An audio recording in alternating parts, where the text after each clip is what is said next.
विधानसभा का बजट सत्र चल रहा है। आज बजट सत्र को लेकर के फिर से एक बार जो भाकपा माले के विधायक है वो लोग धरना प्रदर्शन कर रहे हैं। सदन के बाहर लगातार नारेबाजी हो रही है। सीमांचल में खेती के विकास के लिए विशेष उपाय करने सहित पटना में धरना प्रदर्शन पर अघोषित प्रतिबंध क्यों है। मैं आपको बता दूं कि पटना में फिलहाल जो गर्दनी बाग धरना स्थल दिया गया है वहां भी धरना प्रदर्शन पर रोक लगा दी गई है। कोई पंडाल प्रशासन के द्वारा नहीं लगाने दिया जाता है। विधायक जी बताइए कि ऐसा क्यों किया जा रहा है। देखिए, बिहार की सरकार बिहार के अंदर उठ रही लोकतांत्रिक आवाजों का दमन करना चाहती है।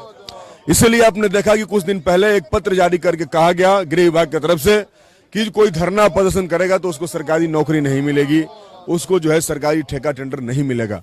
इसी तरीके से ये पूरे बिहार में धरना प्रदर्शन पर रोक लगाते हैं। अगर जबरदस्ती कोई प्रदर्शन करता है तो उस पर लाठीचार्ज करते हैं।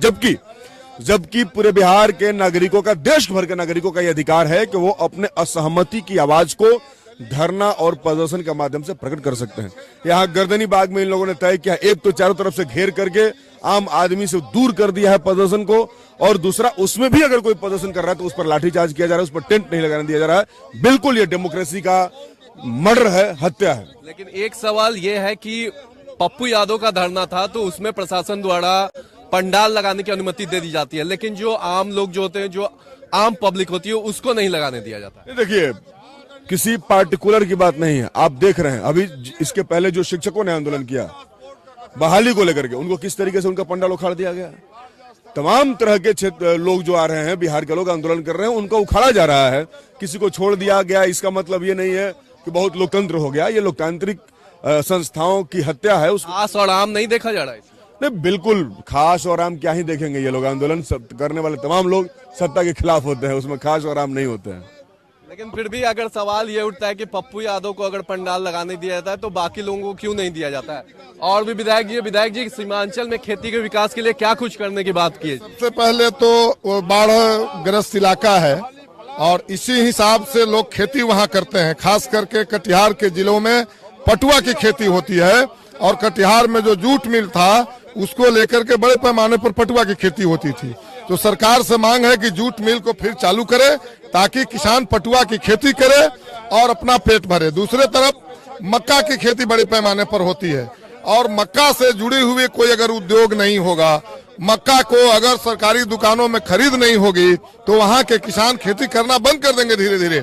इसीलिए हम लोग का मांग है कि ये जो सरकारी दुकानें हैं, जो सरकारी गोदाम है, उसमें मक्का भी जो सीमांचल के इलाके, जल जमाव की भी एक बड़ी समस्या, जल जमाव की एक बड़ी समस्या वहाँ है। तो बोल रहे हैं जल जमाव है, बाढ़ है, और इसीलिए इस चीज पर हम लोग को सरकार को ध्यान देना चाहिए।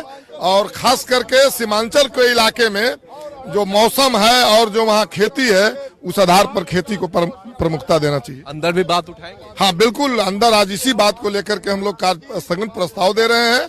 इस पर हम लोग बहस कराना चाहेंगे आज, और इसी पर हमारा आज विधानसभा के अंदर। बिल्कुल, सीमांचल में खेती को बढ़ावा देना। सीमांचल लगातार डूबा रहता है बाढ़ के पानी में, तो बरसात में इन सब मुद्दों को लेकर आज कार्य स्थगन प्रस्ताव भी लाएगी भाकपा माले। साथ ही साथ गर्दनी बाग में जो धरना स्थल बनाया गया है वहां जो आम या खास जो भी लोग हों उनको धरना प्रदर्शन नहीं करने दिया जा रहा है। लोगों की जो लोकतांत्रिक जो अधिकार है उसको छीना जा रहा है।